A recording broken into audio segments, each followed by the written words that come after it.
Hi everyone, welcome to my allotment on a glorious 1st of December.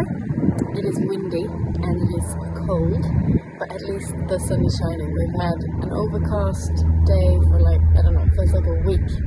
So I'm so happy the sun is back, and I'm back out here filming how I do my winter prep on my no-dig allotment. So this is a part brassica bed under these blue water pipe kind of construction with scaffold netting over, and then part elephant garlic and some very late sown carrots that I actually sowed now end of November.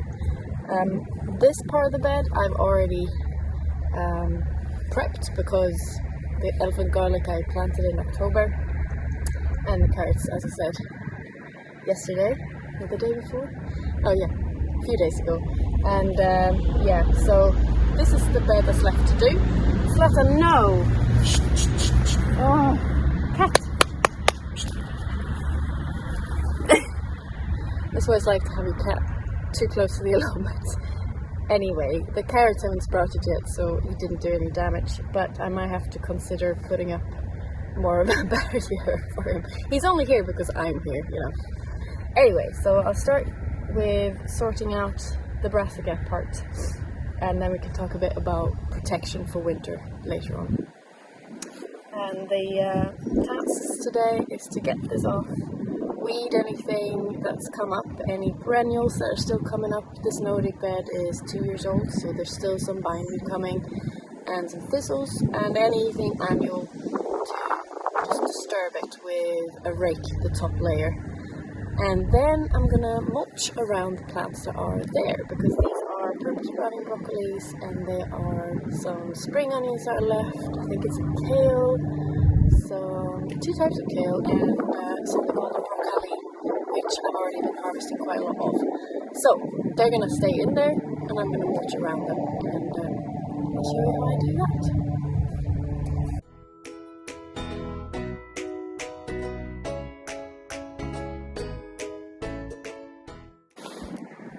So I'm also tidying up the plants as they go along, and I tend to do this regularly, or I try to do it regularly. So any leaf that's starting to change colour, it's not doing the plant any good anymore, and it's slowly going to die off and fall to the ground, drawing the slugs in. So it's better to take them off before they get to that point. And even this one that's got damage on, you can take away as well. So the plant that gets most of its photosynthesis from the top rosette. Like it's a high percentage, like 80% or above. So you're taking these lower leaves off, you're not damaging the plant in any way. You're just keeping them tidy and slug free, hopefully.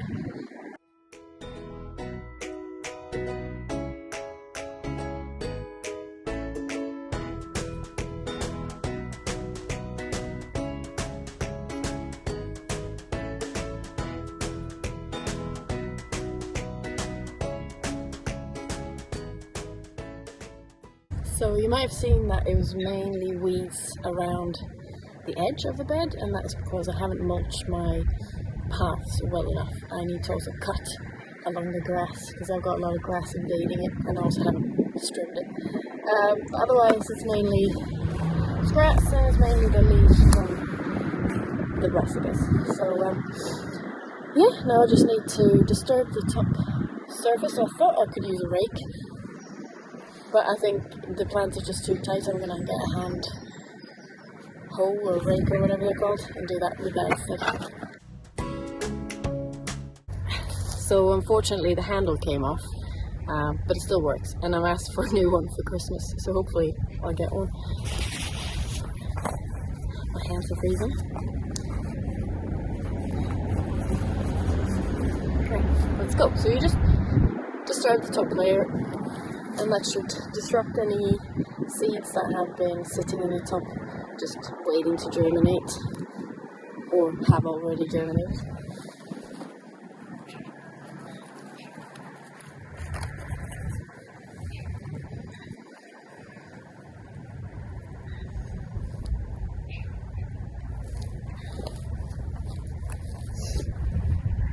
So a dandelion at this size is perfect for hand hoeing. It'll just disturb it to a point where it'll stop growing. You can just leave it on there, but as I got it, I'm going to put it in my little bucket. But you know, by doing it before they're larger, it means that the job is much easier. You know, I've also got some mushrooms growing, which is a sign of good soil life. It means that there's micellar growth in the soil, which is what you want to see. So I'm going to have to disturb them now, but otherwise I would leave them be.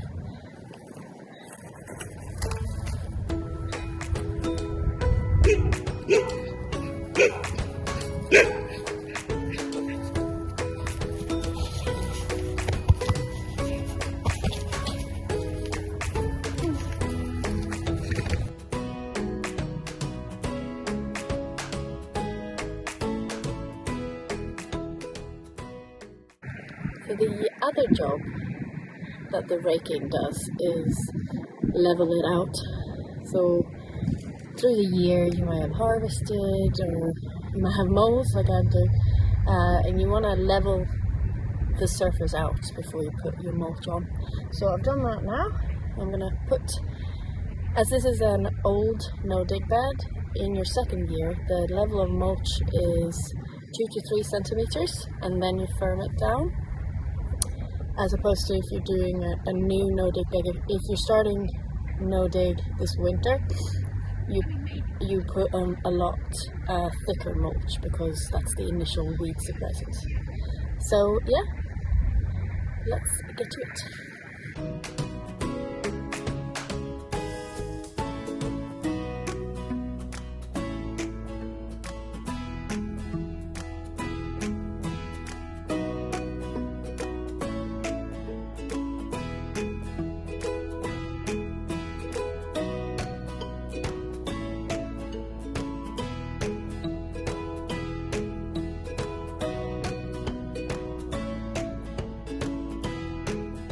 Right, so that's done. All I've got left to do now is to firm it down. Firm is good. Plants like to root into firm compost, and that's the key. It's compost or manure, it's not soil, so it won't compact down like soil would. If plants root into loose soil, they're not going to be secure and they'll suffer much more from windrock. The other benefit is that firming it down now means that it will stay put through winter, through rain, wind and whatnot, and that's what we want.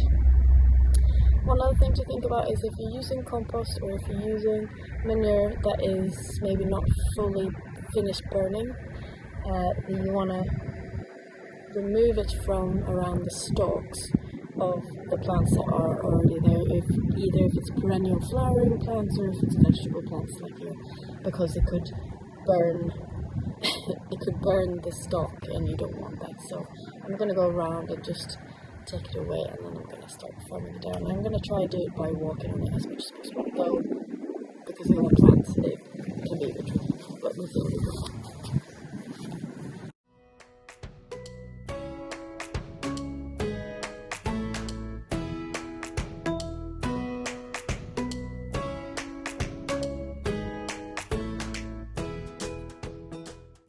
The firming it in is my favourite part because it makes it look so neat, and everyone who walks past are like, "Ooh, it's looking so good." You can instantly lift your garden by mulching. It's especially if you have that really black compost and you have some evergreens, and it really makes it stand out. But yes, so that's done. And the time to do winter prep of your no-dig beds, it's quite flexible, so you could start as soon as you've taken the final crop on that bed, which could be, during autumn, whenever you have time or when you have the resources to do, or you can do it before you plant out your seedlings in the spring. Some things to think about is that it's better to put on the soil as soon as possible, because it gives time for any large lumps to break down through frosts, and it also makes the nutrients available to the soil life for longer. But if you're not starting your allotment, or you're growing area until spring, or you just don't have the resources at the moment. It's Christmas, you might not be able to buy lots of compost right now, or manure, that's fine. It doesn't really have huge impact. The other way you can do it is, for example, I've got lots of stuff growing in my greenhouse at the moment. And this bed, for example, if I had known that this was going to be my winter brassica bed, I could have mulched it before I planted them out. But I don't have that kind of planning, so I do everything as I go along. So the final thing I wanted to talk about was protecting your crops. So there are a few options. You might have noticed on my Instagram or my other videos I cover a lot of my crops with mesh, and that's because on an allotment it's just peace of mind. It means that most things are being left alone. On the brassicas I've been using scaffold netting this year, and it's worked really well to keep the cabbage white butterfly off, and it's cheap to buy. However, it has not worked for aphids, and I've got a kale bed that's absolutely infested, so I'm going with mesh more next year. But we were talking about winter protection. So in winter, fleece works if that's what you have, but it needs to be the thick stuff. So 30-gram fleece or more. The thinner stuff will risk just breaking in the wind, and what we don't want to do is if we buy plastic ware to use in our allotment, it should be stuff that lasts. So you buy the thick stuff, and if you can, in winter, use mesh instead. So it keeps less warmth onto the crops, but usually your winter crops are fine anyway. You can see the purple sprouting broccoli are actually a bit limp because it's a warm, sunny day, and they're not used to it. So in fact, what you really want in winter is wind protection, and mesh works equally well, plus it's more sturdy. So things you can protect are, I'm doing garlic because I've got a really bad problem with allium leaf miner, and their active period has just finished now in November. And I also am going to cover my broad beans because it's not necessary, but they will benefit from not rocking in the wind when they're establishing their roots, and they will grow like stronger plants next year. It kind of depends on your site, how exposed it is, and if you have the mesh available. So that's all the protection you need, though you might want to some people stake the brassicas. I don't. They're strong enough, but if you have really loose soil, if you dig your soil, then yes, I can see why you need to stake them.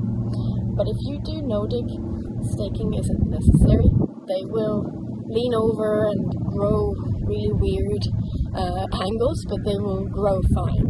Anyway, the thing you need to remember if you do use protection is A, it's annoying to get in underneath and weed and check on plants, and B, you need to check during winter if it's a wet one, because slugs love hiding underneath there, especially fleece. So I fleeced my broad beans last year, and they were being mulched, and so I had to check nightly, just lift it and pick them off.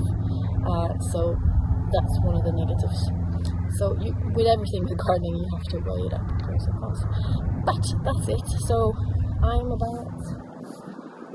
would like to say halfway through my winter prep, but I've still got some stuff to do, and I still need to secure some more compost, I think, as I don't think it will last. As you may know, I am also mulching some of my grass paths in another section, so I'm quite resource heavy this year. But yes, I hope you enjoyed this video, you find it useful. You should also read my blog on the subject, which you might have more concise and detailed information, rather than me just blabbing on about it. Anyway, have a good rest of your day, and I hope you get some sunshine wherever you are.